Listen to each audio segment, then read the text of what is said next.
నమస్తే, welcome to forces TV. నేను మీ సంపత్ కుమార్. ముందుగా బులెటిన్లో హెడ్లైన్స్ చూద్దాం. ఎమ్మెల్సీ ఎన్నికలపై వైసీపీ కసరత్తు. బొత్సను ఎన్నికల్లో గెలిపించాలని కోరిన జెడ్పీటీసీ, ఎంపీటీసీ.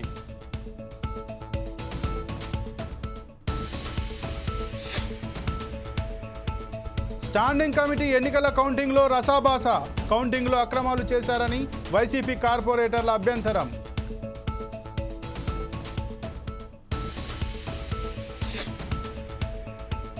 హరినాథ బాబా ఆలయంలో కుంగిపోయిన కళ్యాణ మండపం. యుద్ధ ప్రాతిపదికన చర్యలు చేపట్టాలని కలెక్టర్ జితేష్ వి పాటిల్ ఆదేశం.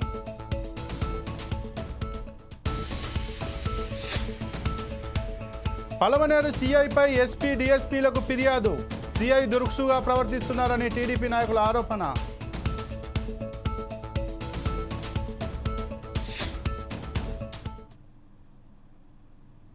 స్టాండింగ్ కమిటీ ఎన్నికల కౌంటింగ్లో రసాభాస. కౌంటింగ్ ప్రక్రియలో అక్రమాలు చేశారని వైసీపీ కార్పొరేటర్లు అభ్యంతరం వ్యక్తం చేశారు. బ్యాలెట్ పేపర్పై పెన్సిల్తో గుర్తుపెట్టి ఇచ్చారని వైసీపీ కార్పొరేటర్లు ఆరోపించారు. దీంతో వైసీపీ కూటమి కార్పొరేటర్ల మధ్య కొంతసేపు వాగ్వివాదం జరిగింది. 12 నుండి 16 అనర్హత ఓట్లు పక్కకు తీసి మిగతా ఓట్లు లెక్కింపు చేయాలని వైసీపీ కార్పొరేటర్లు డిమాండ్ చేశారు. తమకు న్యాయం జరగకపోతే హైకోర్టును ఆశ్రయిస్తామన్నారు.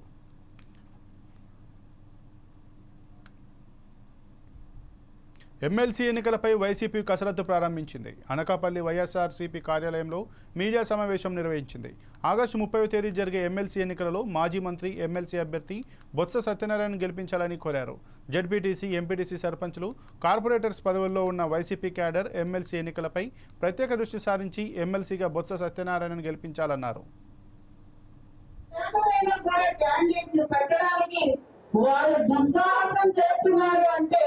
మరి ఎటువంటి రాజకీయ ప్రలోభాలు చేయడానికి వాళ్ళు ఆలోచన చేస్తున్నారు ప్రజలు. కానీ మరి ముఖ్యంగా అభ్యర్థులు ఎవరైతే ఓటు వేస్తారో వాళ్ళంతా కూడా ఆలోచన చేయాల్సిన అవసరం ఉంది. ఈ రోజు మరి బొత్స సత్యనారాయణ గారు మన కార్యక్రమానికి వచ్చినందుకు అనకాపల్లి నియోజకవర్గం తరఫున ఆయనకి హృదయపూర్వకంగా నమస్కారాలు. భద్రాచలంలోని శ్రీ కుసుమ హరినాథ బాబా ఆలయంలో కళ్యాణ మండపం కుంగిపోయింది. మరికొన్ని రోజుల్లో కూలిపోయే అవకాశం ఉందని అధికారులు అంచనా వేస్తున్నారు. కుంగిపోయిన మండపాన్ని జిల్లా కలెక్టర్ జితేష్ వి పాటిల్ పరిశీలించారు. వెంటనే అధికారులు యుద్ధ ప్రాతిపదికన చర్యలు చేపట్టాలని ఆదేశించారు. అంతేకాకుండా ఈ విషయంపై మంత్రి తుమ్మల నాగేశ్వరరావుతో చర్చిస్తానని ఆయన తెలిపారు.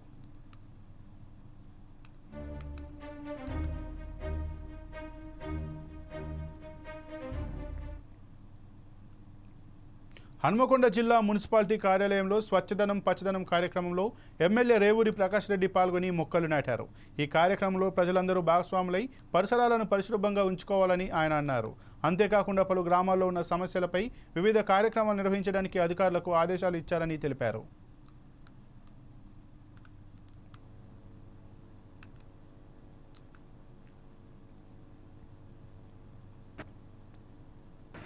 ఆగస్టు 9వ తారీఖు 5 days ఒక స్వచ్ఛదనం పచ్చదనం అనే కార్యక్రమం ప్రభుత్వ పరంగా తీసుకోవడం. దీంట్లో అన్ని వర్గాలను, ప్రజలందరినీ భాగస్వామ్యం చేయడం, కార్యక్రమాల నిర్వహణతో పాటుగా భాగస్వామ్యం పెంపొందించడంతో పాటుగా ఒక అవేర్నెస్ మనం చూస్తున్నాము. పరిసరాలు మనం చూస్తే చాలా అద్భుతమైన పరిస్థితులు ఉన్నాయి. కనుక పరిశుభ్రత అనేది, స్వచ్ఛదనం అనేది మన జీవితంలో ఒక భాగము. దానికి కానీ ప్రజల భాగస్వామ్యంతో ప్రజల యొక్క ఆరోగ్యాన్ని మనం పరిరక్షించుకోవాల్సిన బాధ్యత ఉన్నాయి. అలా మనం చూస్తున్నాము. హైయెస్ట్ ఎక్స్పెండిచర్ దేనికైతుందంటే పబ్లిక్ హెల్త్ అండ్ ఎడ్యుకేషన్, ఈ రెండింటి మీదనే ఎక్కువ ఖర్చు అవుతుంది. ఒక రకంగా చెప్పాలి అంటే ఆదాయం తక్కువ, ఈ రెండింటి మీద ఖర్చు ఎక్కువ ఉన్న పరిస్థితులలో వాళ్ళ ప్రజలు ఉన్నారు. అదేవిధంగా చూస్తుంటే మన ప్రభుత్వ కార్యాలయాలు కానీ అవన్నీ కూడా ఒక పరిశుభ్రత లేకుండా ఉన్నాయి. వాటిని కూడా పరిశుభ్రత చేసుకోవాల్సిన అవసరం ఉంది. అదే కాకుండా ఇవాళ ఒక కొత్త సమస్య ఈ మధ్యకాలంలో ఉంటున్నాం. హైదరాబాద్ పట్టణం కావచ్చు లేదా మారుమూల ప్రాంతాలైనా కూడా ఈ కుక్కల బెడద కూడా విపరీతంగా, దాని మీద కూడా ఏ విధమైన చర్యలు తీసుకోవాలి అనేది, వాటి యొక్క స్ట్రెంగ్త్ కూడా ఏమున్నది అసలు అనేది ఆ వివరాలు కూడా ఇవ్వడం జరిగింది. ఇట్లా ఈ 5 రోజులు కూడా వివిధ కార్యక్రమాలు చేపట్టి దీంట్లో చదువురాని పిల్లలు బడికి పోని పిల్లలు ఉన్న వాళ్ళని ఐడెంటిఫై చేసి బడి పంపించడం, ఇట్లా కార్యక్రమాలు తీసుకోవడము, ప్రజల భాగస్వామ్యం జరుపుకోవడం జరుగుతా. నేను పరకాల ప్రజలందరికీ కూడా ఇప్పటికే 3 రోజులు అయిపోయింది, ఇంకా 2 రోజులు ఉన్నాయి. ఈ 2 రోజులు కూడా ఈ రోజు అయిపోయింది. 2 రోజులు కూడా మేము ఈ గ్రామంలో ఇచ్చిన ప్రతి ఒక్క కార్యక్రమంలో పాల్గొనాలి అని చెప్పి, అదేవిధంగా గ్రామ సమస్యల మీద కూడా చర్చించాలి అని తెలియజేస్తున్నాను. కొన్ని గ్రామాలలో కామారెడ్డి జిల్లా బాన్సువాడ పట్టణంలోని టీచర్స్ కాలనీలో ఓ వ్యక్తి కిడ్నాప్ కలకలం రేపింది. కోనాపూర్ గ్రామానికి చెందిన అరిగే సాయినాథ్ పోస్టల్ ఉద్యోగి. ఈయనపై చీటింగ్ కేసు ఉందని విచారణ నిమిత్తం నాచారంకు చెందిన పోలీసులు సివిల్ డ్రెస్లో వచ్చి ఆయనను హైదరాబాద్ తీసుకెళ్లినట్టు బాన్సువాడ టౌన్ సీఐ కృష్ణ తెలిపారు. ఈ కేసుతో సంబంధం ఉన్న వాళ్లకు అవకాశం ఇవ్వకుండా పోలీసులు ఇలా జాగ్రత్త పడ్డారని ఆయన తెలిపారు. కానీ సాయినాథ్ కుటుంబ సభ్యులకు సమాచారం ఇచ్చినా కూడా కిడ్నాప్ అని తప్పుగా చిత్రీకరించడం సరైన పద్ధతి కాదని సూచించారు. ఇలాంటి పనులు చేసిన వారికి చట్టపరంగా శిక్షలు ఉంటాయని తెలిపారు. హైదరాబాద్లోని కార్ఖానా పోలీస్ స్టేషన్ ఉందని తెలిసింది. Forgery come cheating case. దాని తర్వాత అక్కడ ఉన్న కార్ఖానా ఎస్హెచ్ఓ గారి దగ్గర ఫోన్లో మాట్లాడగా మనకు తెలిసిన విషయం ఏంటంటే అతనిపై ఒక ఫోర్జరీ అండ్ చీటింగ్ కేసు నమోదైంది. అతనితో పాటు బాన్సువాడలోని ఇంకో వ్యక్తిపై కూడా ఉంది. కాబట్టి వాళ్ళిద్దరిని కార్ఖానా పోలీస్ స్టేషన్ పోలీస్ వారు వచ్చి అతన్ని అదుపులోకి తీసుకొని హైదరాబాద్ తీసుకెళ్ళడం జరిగింది. ఆ విషయాన్ని మన లోకల్ పోలీస్ స్టేషన్కి ఇన్ఫామ్ చేయలేదు. రీజన్ ఏంటంటే వాళ్ళు ఆ వ్యక్తి నుంచి ఇంకో వ్యక్తిని తీసుకునే క్రమంలో ఒకవేళ బయటికి వచ్చి వాళ్ళు పోలీసు అని తెలిస్తే ఆ వ్యక్తి అలర్ట్ అయితే ఎస్కేప్ అయ్యే ఛాన్స్ ఉందనే ఉద్దేశంతోన వారు పోలీస్ స్టేషన్కి ఇన్ఫామ్ చేయకుండా ఎవరైతే సాయినాథ్ ఉన్నాడో అతని భార్యకి కూడా మేము పోలీస్ అని చెప్పి ఇన్ఫామ్ చేసి వెళ్ళారు. ఆ విషయం ఆమె దాచిపెట్టి పోలీస్ స్టేషన్కి వచ్చి నా భర్త కిడ్నాప్ అయిన విషయాన్ని తెలియజేయడం జరిగింది. చీటింగ్ కేసు హైదరాబాద్లోని కార్ఖానా పోలీస్ స్టేషన్లో ఉందని తెలిసింది. తిరుమల తిరుపతి దేవస్థానం ముఖ్య భద్రతా అధికారిగా శ్రీధర్ బాధ్యతలు స్వీకరించారు. తిరుమలకు వచ్చే భక్తులు ఎలాంటి ఇబ్బందులు తలెత్తకుండా తన వంతు కృషి చేస్తానన్నారు. బాధ్యతలు స్వీకరించిన అనంతరం స్వామిని దర్శించుకొని మొక్కులు చెల్లించుకున్నారు. టీటీడీ ఆలయ ముఖ్య అధికారులు రంగనాయక మండపంలో శేషవస్త్రంతో సత్కరించి తీర్థ ప్రసాదాలను అందజేశారు. అర్చకులు వేద ఆశీర్వచనం అందించారు.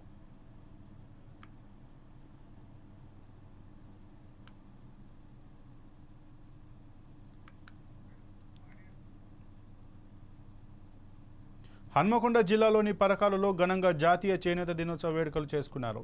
చేనేత సహకార సంఘం కార్మికులను పద్మశాలి పోపా సంఘం అధ్యక్షుడు డాక్టర్ రాజేశ్వర్ ప్రసాద్ సన్మానించారు.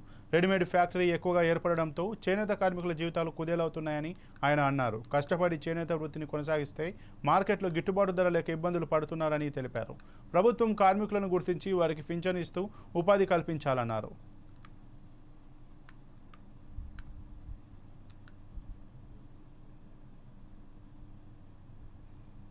పద్మశాలిల చేనేత కార్మికులందరూ ఇక్కడ చాలా సంవత్సరాల నుంచి ఇక్కడ ఈ మగ్గాలు నేయడం జరుగుతుంది. ఈ జాతీయ చేనేత దినోత్సవం సందర్భంగా వీళ్ళందరినీ సన్మానించి వీళ్ళందరికీ విషెస్ చెప్పి వీళ్ళందరికీ ప్రోత్సాహాలు ఇచ్చి వాళ్ళందరికీ మన జాతీయ చేనేత దినోత్సవం సందర్భంగా శుభాకాంక్షలు తెలియజేయడం జరిగింది. ఈ పద్మశాలిల చేనేత కార్మికులందరూ ఇక్కడ అనకాపల్లి జిల్లాలో ఘనంగా జాతీయ చేనేత దినోత్సవ కార్యక్రమం నిర్వహించారు. ఈ కార్యక్రమానికి ముఖ్య అతిథిగా కలెక్టర్ విజయకృష్ణన్ పాల్గొని చేనేత కార్మికులను సన్మానించారు. చేనేత కార్మికుల సమస్యల పరిష్కారానికి కృషి చేస్తానని కలెక్టర్ తెలిపారు. అనంతరం కార్మికులు నేసిన చీరను కలెక్టర్కు బహుకరించారు.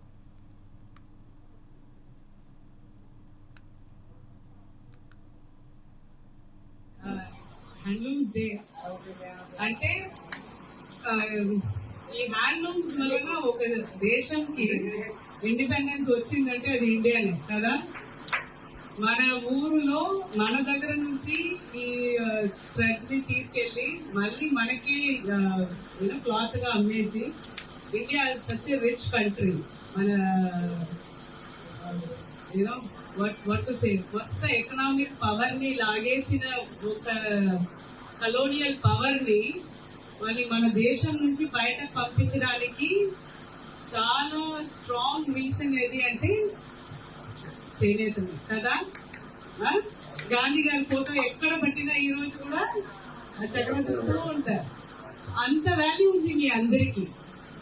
కొన్ని ప్రాబ్లమ్స్ వలన కొద్దిగా కాస్ట్ కూడా తగ్గడం వలన చాలా మంది పబ్లిక్ అలా మారిపోయారు. కానీ ఇప్పుడు కూడా హ్యాండ్లూమ్స్ ఉంటే ఒక పెద్ద మర్యాద అందరికీ ఉంది. ఆ మర్యాద అనేది మీ దగ్గర నుంచి ఎవరు తీసుకెళ్ళలేము, అది మీ దగ్గరనే ఉంది. కానీ మీ ప్రొఫెషన్స్ లో చిన్న చిన్న ఇష్యూస్ ఉన్నాయి. అది రా మెటీరియల్ సప్లై కావచ్చు, లేకపోతే ఈ చేస్తున్న మగ్గంలో కానీ కొన్ని ఇష్యూస్, అది మోడర్నైజ్ చేయడం, లేకపోతే కొత్త డిజైన్స్ తీసుకురావడం. మీ అందరికి తెలిసే కదా, డిజైనర్ శారీ అని అదే మీరు చేసేదే. నేను డిజైనర్ అని ఒక లేబుల్ పెట్టి అమ్మితే దానికి వాల్యూ లేదు. అదేది మనం ఒక మీద చేసి అమ్మితే మార్కెటింగ్ లో మనకి ఆ రేట్స్ రావడం లేదు. కాబట్టి అది కూడా మనం అంటే ఈ డిపార్ట్మెంట్ కి ఒక సెక్రటరీ మేడం ఉన్నారు. ఆ సెక్రటరీ మేడం కూడా చెప్పారు, పెద్ద డిజైనర్స్ ని తీసుకొస్తాం, కొత్త కొత్త డిజైన్స్ మనం ఇంట్రడ్యూస్ చేస్తాము. అది చేయడం వలన మీరు చేసి కష్టపడి చేస్తున్న ప్రతి ఒక్క చీరలు కానీ ధోతీలు కానీ మంచి రేట్స్ వస్తుంది. అప్పుడు భువనగిరిలో జాతీయ చేనేత దినోత్సవాన్ని ఘనంగా నిర్వహించారు. రాయగిరి చౌరస్తా నుంచి కలెక్టరేట్ వరకు చేనేత కార్మికులతో అధికారులు, నాయకులు కలిసి ర్యాలీ నిర్వహించారు. చేనేత కార్మికుల సమస్యలను పరిష్కరించేందుకు చర్యలు తీసుకుంటామని ఎమ్మెల్యే కుమ్మం అనిల్ కుమార్ రెడ్డి వెల్లడించారు. చేనేత కార్మికులను ప్రభుత్వ పరంగా అన్ని విధాలుగా ఆదుకునేందుకు కృషి చేస్తామని ఆయన హామీ ఇచ్చారు. వాళ్ళు ఓన్గా అమ్ముకునే విధంగా కేంద్రం తెచ్చినటువంటి జిఎస్టీని కూడా తగ్గించినప్పుడే మనకు ఎక్కువ వెసులుబాటు అవుతుంది. ఈ జిఎస్టీ పేరు మీద మనం చేసేదాని మీద లాస్ అవుతున్నాం. కాబట్టి ఆ జిఎస్టీని కూడా నేతన్నలకు ఉపసంహరించేటట్టుగా, వర్తించకుండా చేసేటట్టుగా తప్పకుండా ప్రభుత్వంతో చర్చించి మేము గౌరవ ముఖ్యమంత్రిని తీసుకుపోతాం. కాబట్టి ఇంత మంచి జాతీయ దినోత్సవాన్ని యాదాద్రి భువనగిరి జిల్లా ఏడీ ఆఫీస్లో నిర్వహించడం, ఇలా అందరూ పాల్గొని మన సమస్యల మీద మీరు మాకు చెప్తే మేము ప్రభుత్వం దృష్టికి తీసుకుపోవడం తప్పకుండా చేద్దాం. గత ప్రభుత్వం ఏదున్నా ధర్నాలు చేసినా కేసులే, ఏదైనా మనం డిమాండ్ చెప్పుదామన్న కేసులే. మరి మనం ధర్నాలతోటి కొట్లాడి తెచ్చుకున్న తెలంగాణలో ధర్నాలు ఉండవు, మనం మెమోరాండాలు ఇచ్చి ఉండని చెప్పి అప్పుడు మా గౌరవ ఎమ్మెల్యే గారి ఆధ్వర్యంలో ధర్నా చేస్తే కూడా మరి కేసులు అంటున్నారు. ఇప్పుడే డీసీపీ గారితో మాట్లాడినాం. తప్పకుండా ఈ లోక్ అదాలత్లో ఏదైతే పోచంపల్లి ఆ ధర్నాలో పాల్గొన్నటువంటి వాళ్ళ మీద పెట్టే కేసులు ఖచ్చితంగా ఉపసంహరణ చేసే బాధ్యత మేము తీసుకుంటామని తెలియజేస్తూ, ఇంకా మీ సమస్యలు ప్రభుత్వం తీసుకుపోయి, గత ప్రభుత్వం ఏమున్నా సిరిసిల్ల, సిద్దిపేట, అక్కడ గజ్వేల్ వాళ్ళకే ఎక్కువ అవకాశాలు ఇచ్చింది. ఈ ప్రభుత్వం అట్లా కాదు. తెలంగాణ ఉన్నటువంటి ప్రతి నేతన్నకు, ప్రతి కార్మికుని కూడా అండగా ఉండే విధంగా మీకు రావాల్సినటువంటి వాటి మీద మేము ఖచ్చితంగా కొట్లాడి తెస్తామని చెప్పి మాటిస్తూ, అంతకుముందు ఏం చేసేది, నూలు మీద 10% సబ్సిడీ కేంద్రం ఇస్తే 40% స్టేట్ అని పెట్టిర్రు. అది ఎప్పుడు అమలు కాలే. ఈ 5-6 ఏళ్ళకి నుంచి అయితే కాలే కదా, అమలు అయింది. అది అమలు కాలే. సో అది తీసేసి ఎలక్షన్ల ముందు ఒక 2 నెలలు జియో ట్యాక్ 2000 అని పెట్టారు. 2 నెలలు ఇచ్చారు. అది ఎలక్షన్ 1 నెల ముందు మళ్ళీ బందే పెట్టారు. 2000 నేత ఉన్న ఏది మగ్గం ఉన్న ఆయనకు, ఆయన కింద పని చేసేట ఆయనకు 1000 రూపాయలు ఇచ్చారు. 3000 ఇచ్చారు. శ్రీ సత్యసాయి జిల్లా ధర్మవరంలో జాతీయ చేనేత దినోత్సవాన్ని ఘనంగా నిర్వహించారు. కదిరి గేట్ సమీపంలో ఉన్న చేనేత విగ్రహానికి పరిటాల శ్రీరామ్ పూలమాలలు వేసి కార్యక్రమాన్ని ప్రారంభించారు. ధర్మవరానికి చేనేతలతోనే గుర్తింపు వచ్చిందని, ఇప్పుడు నేతన్నలు ఎన్నో కష్టాలు ఎదుర్కొంటున్నారని ఆయన అన్నారు. గత ప్రభుత్వంలో నేతన్న నేస్తం కింద వచ్చే సొమ్మును చేనేతలకు కాకుండా మగ్గం అంటే తెలియని వారికి వచ్చిందని ఆరోపించారు. ఎన్నికల ముందు హామీ ఇచ్చిన విధంగా తమ ప్రభుత్వం ఖచ్చితంగా చేనేతలను ఆదుకుంటుందని శ్రీరామ్ హామీ ఇచ్చారు. శుభాకాంక్షలు. ఈరోజు ముఖ్యంగా ధర్మవరంలో చేనేత విగ్రహానికి పూలమాలలు వేస్తూ చేనేతల గురించి ముఖ్యంగా ఈరోజు మాట్లాడుకోవాల్సిన రోజు. రాష్ట్ర వ్యాప్తంగా ఎక్కడెక్కడ చేనేతలున్నా ఆ నేతన్న విగ్రహానికి ప్రతి చోట ఘనంగా చేనేతలందరూ గుర్తుపెట్టుకునేటట్టుగా ఈరోజు కార్యక్రమాన్ని చేపట్టడం జరిగింది రాష్ట్ర వ్యాప్తంగా.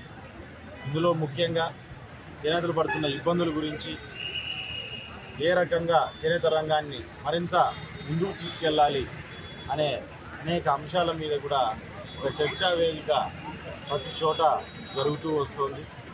అందులోనూ ముఖ్యంగా గత ప్రభుత్వంలో చాలామంది చేనేతలందరూ కూడా ఇబ్బందులు పడిన పరిస్థితి కూడా మనం చూస్తూ వచ్చాము.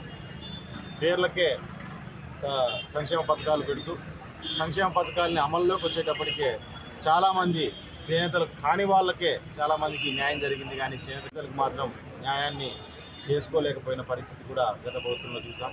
అవన్నింటినీ తిరిగి రాసేటట్టుగా ఈరోజు ఎప్పుడు తెలుగుదేశం పార్టీ వచ్చినా, ఎప్పుడు చంద్రబాబు నాయుడు గారు ముఖ్యమంత్రిగా కూర్చున్నా, ఎప్పుడు జరిగినా చేనేతలకు ఆ గవర్నమెంట్లోనే న్యాయం జరిగింది అనేది వాస్తవమైన పరిస్థితి, వాస్తవమైన విషయం అనే విషయాన్ని కూడా మనం అందరూ ఒకసారి గుర్తుంచుకోవాలా. ఏ చేనేతలు అడిగినా దాని గురించే చెప్తారు. ఇప్పుడు వచ్చి రాగానే వెంటనే 200 యూనిట్లు ఇమీడియట్గా కరెంటు ఫ్రీ అంటూ, మరి దాంతోపాటు అనేకమైన పథకాలను ఇంతవరకు చేనేతలుగా కనీసం గుర్తింపు కార్డులు కూడా నోచుకోలేని రంగాలు చాలా ఉన్నాయి చేనేత రంగంలో. వారందరికీ కూడా గుర్తింపు కార్డులు ఇస్తూ వారందరినీ చేనేతలుగా గుర్తిస్తూ వాళ్ళందరినీ కూడా కాపాడుకోవాలని తెలుగుదేశం పార్టీ, ముఖ్యంగా అందులో చంద్రబాబు నాయుడు గారు ఒక చాలా గట్టి నిర్ణయాన్ని కూడా తీసుకోవడం జరిగింది. అందులో ముఖ్యంగా ధర్మవరంలో ఈరోజు మనం చూసినట్లయితే ధర్మవరంలో హ్యాండ్లూమ్స్ కూడా పూర్తి స్థాయిలో ఒక్కొక్కటిగా కనుమరుగైపోయే పరిస్థితి. ఈరోజు రాష్ట్రంలో, ఈ దేశంలో ఎక్కడ చూసుకున్నా చేతి ద్వారా చీర నేసే అయ్యే పరిస్థితి కూడా ఎక్కువగా కనపడుతుంది. ఈరోజు ధర్మవరంలో చూసినట్లయితే మేజర్గా చాలామంది చేనేతలు దాంట్లో చేతి వృత్తుల మీద ఆధారపడిన వాళ్ళు చాలామంది ఉన్నారు. కాబట్టి ఆ హ్యాండ్లూమ్స్ని కాపాడుకోవాలి అనే విషయంగా కూడా ఇక్కడున్న నాయకులు కావచ్చు, మినిస్టర్ గారు కావచ్చు, మేమంతా పలమనేరు సీఐ చంద్రశేఖర్పై టీడీపీ నాయకులు జిల్లా ఎస్పీ, డీఎస్పీలకు ఫిర్యాదు చేశారు. వైసీపీ ప్రభుత్వ హయాంలో జరిగిన అక్రమాలను సీఐ దృష్టికి తీసుకువచ్చినా ఏమాత్రం పట్టించుకోలేదని, నేతలపై సీఐ దురుసుగా ప్రవర్తిస్తున్నారని ఆరోపించారు. వెంటనే సీఐపై చర్యలు తీసుకోవాలని టీడీపీ నాయకులు డిమాండ్ చేశారు. సీఐ గారు చంద్రశేఖర్ గారు గత 2-3 సంవత్సరాల నుంచి ఆయన చేయని దందా లేదు, ఆయన చేయని మోసం లేదు. అనేక అక్రమాలు ఇక పలమనేరు స్టేషన్లో చేశారు. ఆయన ఎవరైనా న్యాయం అడిగిపోతే వాళ్ళకి లేని హింస పెట్టినారు. కనీసం ఎవరైనా కంప్లైంట్ దాడిపోతే కనీసం తలెత్తి కూడా మాట్లాడారు ఆయన. అందులో భాగంగానే మొన్నటి రోజు సొంతంగా ఇల్లు కట్టుకునేదానికి ఈ యొక్క పెద్దబడిన రైతు వాళ్ళ సొంత పొలం నుంచి బంకలో నుంచి ఇసుక తోలుకుంటా ఉంటే అక్రమంగా ఆ డ్రైవర్లు పట్టి బాగా కొట్టి మధ్యాహ్నం 3 గంటల వరకు వాళ్ళ అన్నం లేకుండా, నీళ్లు లేకుండా హింస చేస్తున్నారు. ఏమిది అన్యాయము? ప్రభుత్వం మారింది, మీ తీరు మారలేదే. ఇసుక రేట్లు ఈరోజు ఒకప్పుడు 3,500, 5,000, 4,000 తోలుకున్న ఇసుక ఈరోజు 2,000, 2,500, 2,000 లోపలే ఈరోజు తోలే పరిస్థితుల్లో ప్రజలందరూ కూడా సంతోషంగా తోలుకుంటా ఉన్నారు, ఇండ్లు కట్టుకుంటా ఉన్నారు. ముఖ్యంగా కార్మికులు అసలు ఎంత హ్యాపీగా ఉన్నారు ఈరోజు. ఎందుకంటే కావాల్సినంత ఇసుక దొరుకుతా ఉంది, అన్ని రేట్లన్నీ కూడా సకాలంలో వాళ్ళకి దొరికే విధంగా ఉంది, రేట్లు తక్కువగా ఉంది. ఇలాంటి సమయంలో ఈ యొక్క సీఐకి రావాల్సినటువంటి అక్రమ సమాధాన, ఎందుకంటే ఇప్పుడు ఇసుక తోలుకోవాలంటే ముందు రోజుకింత ఆయనకి కప్పం కట్టాలా. అలాంటిది ఈ రోజంతా నాకు వెళ్ళిపోయిందనేసి కకృతిపడి బాధపడి ఈ విధంగా ఆయన హింస చేస్తా ఉన్నారు. మేమందరం కూడా తెలుగుదేశం పార్టీ తరఫున, అలాగే ప్రజల తరఫున మేము ఆయనపై అడిగేదానికి పోతే మా పైన దురుసుగా ప్రవర్తించారు. ఆ బాధతో మేము ఆయనకు వ్యతిరేకంగా ధర్నా చేశాము. ఆ అంశమే మేము ఇప్పుడు ఎస్పీ గారికి చెప్పాము. గత 2023 నుంచి మా గ్రామంలో ఒక ఆస్తి గొడవ వల్ల మాకు గొడవలు జరుగుతుంటే 2023లో జనవరిలో ఒక కంప్లైంట్, మార్చిలో ఒక కంప్లైంట్, సెప్టెంబర్లో ఒక కంప్లైంట్ నా పైన దాడులు చేసిన ఫోటోలు, వీడియోలు అన్ని చూపించినా కూడా కానీ ఎలాంటి చర్యలు తీసుకోలేదు మన సిఐ చంద్రశేఖర్ గారు.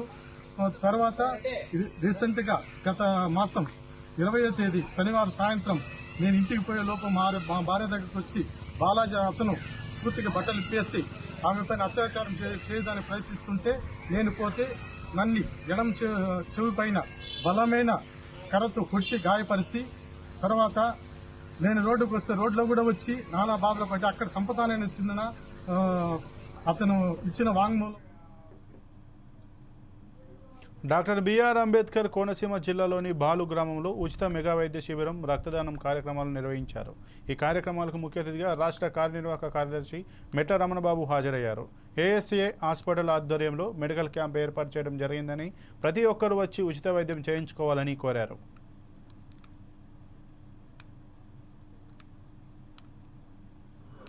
మిత్రులు గుండుమోగల బాలు గారి పుట్టినరోజు సందర్భంగా మరి ఒక సామాజికమైన బాధ్యతతోటి ఆయన పుట్టినరోజు సందర్భంగా కేవలం ఫ్రెండ్స్ తోటి వేడుకలు చేసుకోవడానికి కాకుండా స్థానిక ప్రజల అవసరాల కోసం వారికి మెరుగైన చికిత్స అందివ్వాలనే ఉద్దేశంతో ఆ పుట్టినరోజు నాడు వాళ్ళ మిత్రుల యొక్క సహకారంతో ఈరోజు ఇక్కడ మరి మెడికల్ క్యాంప్ పెట్టారు. మరి మెడికల్ క్యాంపు ముఖ్య ఉద్దేశం ఇక్కడ ఈ చుట్టుపక్కల ప్రాంతంలో డెంగ్యూ, అలాగే మలేరియా, ఇలాంటి డయేరియా ఇలాంటి వ్యాధులన్నీ ఎక్కువగా ఈ ఏరియాలో కొంగాపల్లి ఏరియాలో ఉన్నాయని ఆ ఉద్దేశంతో తన పుట్టినరోజు ఒక సామాజిక బాధ్యతతోటి ఆయన మిత్రులు కలిసి ఇక్కడ మెడికల్ క్యాంపు ఏర్పాటు చేశారు. మరి చుట్టుపక్కల వాళ్ళందరూ కూడా ఇక్కడికి ఇచ్చేసి వారి యొక్క వైద్య సహాయాన్ని మరి పొందుతున్నారు. ఈ కార్యక్రమంలో మరి ఆర్థోపెడిక్ డాక్టర్ గారే కాదు, కార్డియాలజిస్టు వీళ్ళందరూ కూడా పెద్ద పెద్ద డాక్టర్లు అందరూ వచ్చి ఏఎస్ఏ హాస్పిటల్ యొక్క ఆధ్వర్యంలో వారి యొక్క సహకారంతో ఈ యొక్క మెడికల్ క్యాంప్ని, మెగా మెడికల్ క్యాంప్ని ఇక్కడ నిర్వహించడం జరుగుతోంది. మరి ఏదైతే వారి యొక్క అభిమాన నటుడు పవన్ కళ్యాణ్ గారు చెప్పారో మన పుట్టినరోజు కానీ ఒక కార్యక్రమాలు కానీ ఒక సామాజిక బాధ్యతతోటి మనం నిర్వహించాలి, ప్రజలందరికీ ఉపకారపడేలాగా ఈ కార్యక్రమాలు ఉండాలని ఏదైతే ఉద్దేశంతో చెప్పారో ఆయన స్ఫూర్తిని ఆదర్శంగా తీసుకుని ఈవేళ పుట్టినరోజు సందర్భంగా ఈ క్యాంప్ని ఏర్పాటు చేయడం చాలా సంతోషం. మరి భవిష్యత్తులో మరి బాలు మరిన్ని ఉన్నత శిఖరాలకు వెళ్ళి అలాగే ప్రజలకి తనకు చేతైన సహాయం ప్రజలందరికీ హితోధికంగా చేసి మరింత పేరు తెచ్చుకోవాలని మనస్ఫూర్తిగా కోరుకుంటూ బాలుకి వాళ్ళకి మిత్ర బృందానికి నా అభినందనలు చేస్తూ ముఖ్యంగా బాలుకి. శ్రీకాకుళం జిల్లా కాశీబుగ్గలోని rural water supply junior engineer కార్యాలయంలో విలువైన పేపర్లు చోరీకి గురయ్యాయి. అర్ధరాత్రి గుర్తు తెలియని వ్యక్తులు ఆఫీసులో చొరబడి పేపర్లను దొంగిలించారు. దీంతో అధికారుల ఫిర్యాదు మేరకు పోలీసులు కేసు నమోదు చేసి అనుమానితులను అదుపులోకి తీసుకుని దర్యాప్తు చేస్తున్నారు.